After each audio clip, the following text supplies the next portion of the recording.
এখানে একটা ছিদ্র হয়ে গেছে, এই এখন সবসময় এখান থেকে ব্লাড, হ্যাঁ ফুজ এবং ব্লাড বাইরে দিতেছে এখান থেকে। যা আমার কিছু টাকা না দিতে হলে আমার ওষুধটা নিয়ে দাও।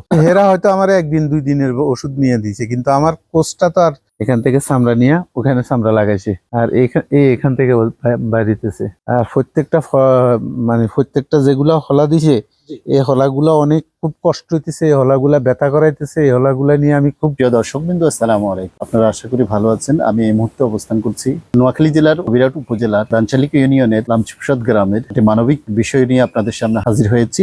আমার পাশে যিনি বসা আছেন, ইনি দীর্ঘদিন যাবত অসুস্থ। আপনারা ইতিমধ্যে পাটা দেখতেও পাচ্ছেন যে বিগত 1 বছর যাবত উনি এই পাটা ভেঙে খুবই মানবেতর জীবনযাপন করছে। কারণ মানুষের যে কখন কি পরিস্থিতি হয়ে যায় কখন বলতে যায় না। একজন সুস্থ স্বাভাবিক ব্যক্তি যিনি 8-10 জন মানুষের সাধারণের মতো যেভাবে চলাফেরা করতো সেভাবে উনিও চলতো, কিন্তু দুর্ঘটনায় আজকে উনি পঙ্গুত্ব বরণ করে আছে। আমরা দেখতে পাচ্ছি উনি এর মধ্যে চিকিৎসা ব্যবস্থা চলছে, কিন্তু আর্থিক যে সংকট, সেই সংকট এবং সুস্থভাবে যে চিকিৎসা নেওয়ার কথা ছিল সেভাবে নিতে পারছে না। আজকে উনি বিভিন্ন সরকারি হাসপাতালে ডাক্তারদের দ্বারে দ্বারে অপারেশন করানো হয়েছে, যদিও এখনো পূর্ণাঙ্গভাবে এটার ভালোভাবে সুস্থ হয়নি। দীর্ঘ 1 বছর যাবত যদি একটা মানুষ অসুস্থতা থাকে আর সে যদি নিরীহ ফ্যামিলি হয়, সেই ক্ষেত্রে তার অবস্থা কোথায় গিয়ে দাঁড়ায়। আপনি জানেন, যখন বাবাই ইনকামের সক্ষমতা থাকে আর যখন তিনি অকর্ম হয়ে যায়, তিনি দেখা যাচ্ছে ইনকামের যে দৈনন্দিন চাহিদা, সে চাহিদা মিটাতো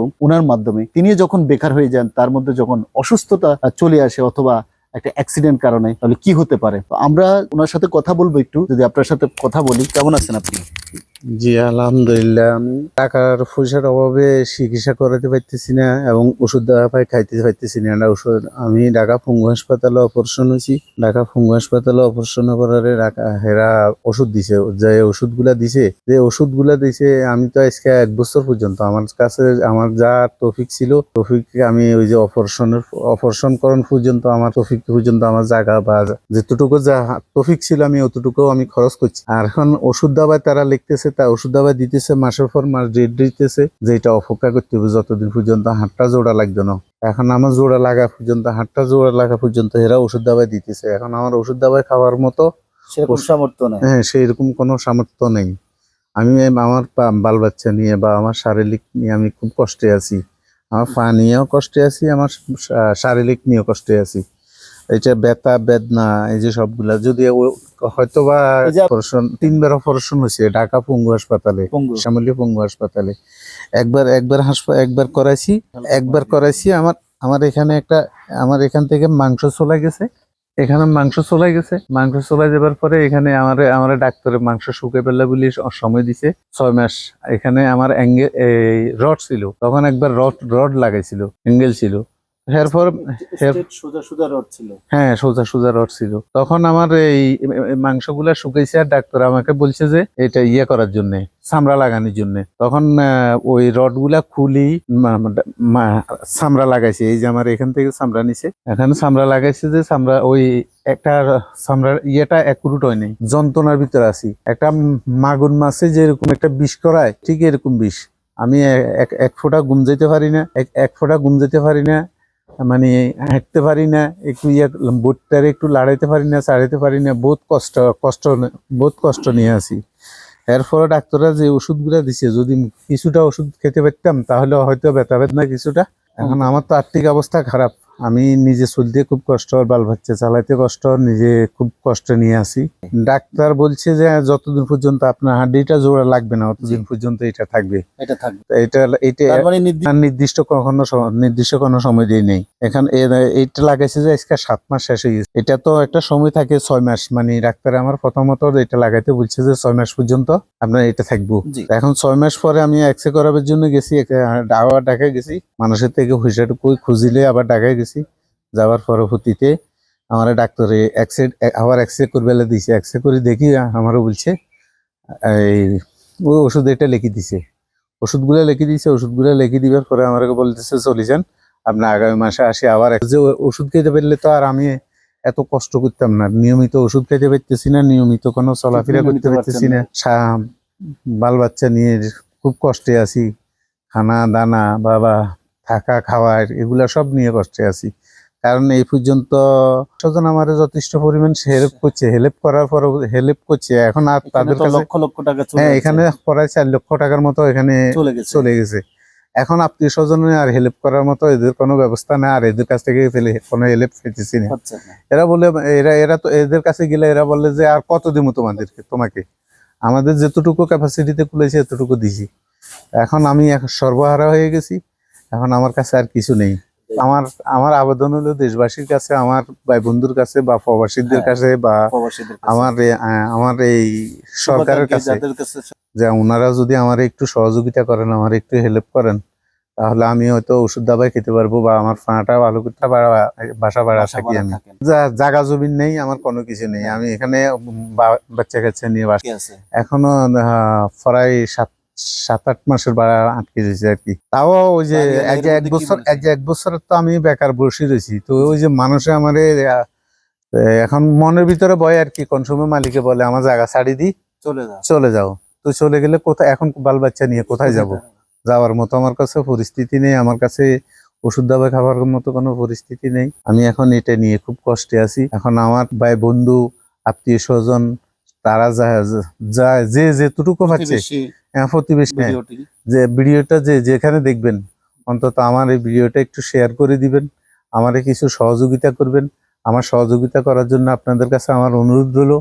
আর বিশেষ করে আমার প্রবাসী বা আমার ভাই বন্ধুজন, এবং আমি আজকে 1টা বছর গর্ভবতী হয়ে বসে রয়েছি। আপনারা যদি পারেন আমারে কিছু সহযোগিতা করেন, আমার বেশি উপকার হবে। আমি আর পাইতেছি না, আমি এগুলা নিয়ে খুব কষ্ট করতেছি। আমার সারা রাত এটার ব্যথায় আমার ঘুম হয় না, সারা রাত আমার এটার ব্যথায় ঘুম হয় না, আমি সারা দিন ঘুমো না। আমি এটারে ফাটারে কোনোরকম এভাবে করতে পারি না, এভাবে করতে পারি না, এভাবে করতে পারি না। এবং আমি আমার হয়তো বন্ধু বান্ধব আছে, নয়তো আত্মীয় স্বজন আছে, নয়তো পাড়াপড়শি আছে, কারোরও বলি, দিতেছে না। আপনার যে এই ভিডিওটি যেখান থেকে দেখবেন অবশ্যই শেয়ার করবেন, কারণ আমরা চাই যে আমাদের এই দানশালিক ইউনিয়নবাসী হেদায়েত ভাই, যিনি আপনাদের এই মানবিক অনুদানের মাধ্যমে উনি যে ওনার সুস্থতা আগের জীবনে ফিরে আসতে পারে। প্রত্যেকটা মানুষ কখনো না কোনো সময় বিপদে পড়ে যায়। তো এই বিপদে যখন তার আশপাশের যারা প্রতিবেশী যারা এবং সমাজের যে ধনাঢ্য ব্যক্তিরা এরা যদি এগিয়ে আসে, তাহলে এই বিপদগুলো সহজ হয়ে যায়। তো আমরা হেদায়েত ভাইয়ের জন্য যে দানশালিকিনের যারা আছেন এবং কি প্রবাসী যারা আছেন, তারা যতটুকু পারেন ওনার পরিবারের জন্য, ওনার জন্য দীর্ঘ 1টি বছর উনি খুবই মানবেতর জীবনযাপন করছে। যে কতটুকু কষ্ট আছে যারা ওনার পাশাপাশি আছেন জানেন, তারাই জানে, এর বাইরে কেউ জানে না। অনেক শুভাকাঙ্ক্ষী আছেন, অত ভাই বেড়াদার আছেন, অনেক জানেন না উনি যে অসুস্থ এইভাবে ঘরে বন্দী হয়ে আছেন। একই হিসাবে আমরা দেখতে পাচ্ছি, কথা বলে শুনতে পেরেছি যে পাটা পচনের পর্যায়ে ছিল, ফুস পানি অনেক সময় বাইর হচ্ছে। কারণ এখন যদি এই সঠিক সময় যদি সঠিক চিকিৎসা আমরা উনি না করাইতে পারে, তাহলে একসময় দেখা যাচ্ছে এই পা ওনার কি হয় আল্লাহ জানে, কারণ এই পা নিয়ে উনি সারা জীবন হয়তো এভাবে কাটতে হবে। তো আমাদের উচিত যে ওনার পাশে দাঁড়ানো। তো আপনারা যেখান থেকে এই ভিডিওটি দেখবেন, ওনার একটাই আমার কাছে আবেদন জানিয়েছে যে আমি আবার সুস্থ স্বাভাবিক জীবনে ফিরে আসতে চাই। কারণ আমার যে ছেলে সন্তান মেয়ে সন্তান আছে, তাদের জীবনে 2 মুঠো ভাত যে আমি উঠিয়ে দিতে পারি, তাদের জন্য যে আমি কর্ম করে তাদের জীবনটা চালাতে পারি, আমাকে সেই সক্ষমতা যে ফিরে আসে। আল্লাহ তো মানুষের মাধ্যমে মানুষের কাজগুলো সহজ করে দেন। তো আপনারা ওনার এই অন্তরের চাহিদাটুকু, আপনারা একমাত্র টাকাই ওনার এখন সমাধান, কারণ উনি টাকা ছাড়া কোনো চিকিৎসা নিতে পারবেন। আর এইসব চিকিৎসা যারা করিয়েছেন তারাও জানেন, আর জানেন এরকম অ্যাক্সিডেন্ট চিকিৎসা এগুলো বহুল ব্যয়বহুল চিকিৎসা। এগুলো অল্প টাকায় 2-4টা ট্যাবলেট খেয়ে ফেললে ওষুধ হয় না। দেখতে পাচ্ছেন হাতে পায়ের মধ্যে কীরকম আপনার লোয়ার স্টিচগুলা লাগিয়ে রেখেছে। তো এটা যদি আপনার ভালোভাবে চিকিৎসা নিতে হয়, যদি ওনার টাকা থাকতো হয়তো আপনাদের কাছে হাত পেত না। আজকে উনি মানবেতর জীবনযাপনের কারণে আজকে সমাজের কাছে, এলাকাবাসীর কাছে, বিদেশি প্রবাসীদের কাছে উনি হাত পাচ্ছে।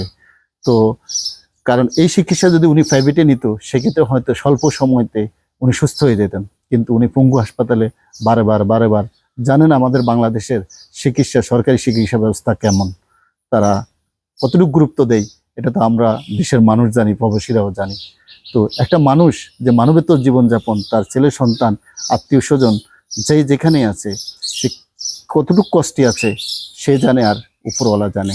তো আমরা এই ভিডিওটি যেখানে দেখবো শেয়ার করব, পাশাপাশি ওনার জন্য সর্বোচ্চটুকু চেষ্টা করব এবং আমরা ওনার যে নাম্বারটা আছে সেই নাম্বারটা ভিডিও ক্লিপে দিয়ে দিব, বিকাশ নাম্বার লিখে ওখানে আপনারা ওনারে সরাসরি আপনার ওই নাম্বারে পাঠিয়ে দিবেন, উনি এই টাকাটা উনি সরাসরি পাবে।